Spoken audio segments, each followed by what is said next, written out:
12 erreurs à absolument éviter pour ne pas gâcher ton projet entrepreneurial. Partie 3. La 7e erreur, c'est de continuer à utiliser son compte bancaire après 10 000 € de CA. Si tu fais 2 années consécutives plus de 10 000 € de chiffre d'affaires, tu es dans l'obligation d'ouvrir un compte bancaire dédié à ton activité. Alors attention, c'est pas forcément un compte professionnel, ça peut être un compte personnel mais dédié à votre activité. Il faut juste que dans ce compte, on retrouve la mention EI dans le libellé du compte. Alors certaines banques n'accepteront pas de vous faire un compte bancaire EI avec un compte perso, ils vous obligeront à ouvrir un compte pro, mais je vous recommande dès le début de votre activité de vraiment séparer le perso du pro. Ça vous simplifiera votre comptabilité et si vous faites contrôler, ça permettra vraiment de montrer un peu plus de sérieux au contrôleur, de récupérer facilement les informations. L'erreur numéro 8, c'est de ne pas respecter les échéances, notamment au niveau de l'URSSAF et de la TVA. Pour la TVA, un retard, c'est une majoration de 10% sur le montant à payer. Et alors attention, c'est 10% par mois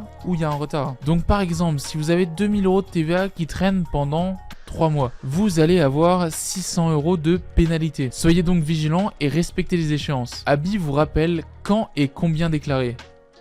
La 9e erreur, c'est de ne penser que la TVA ne vous concernera jamais. Alors effectivement, il y a des activités, notamment dans le médical, dans la formation, qui sont complètement exonérées de TVA. Donc eux, ils n'auront jamais à entendre parler de la TVA. En revanche, si vous faites de la prestation de service, sachez qu'à partir de 37 500 € de chiffre d'affaires à l'année, vous devez facturer la TVA à vos clients, que ce soit des pros ou des particuliers. Pour la vente de marchandises, le seuil est fixé à 80 000 € de chiffre d'affaires. Il faut bien anticiper cette transition parce que ça va demander pas mal de gestion supplémentaire, mais là encore, Abi peut vous accompagner dans cette gestion.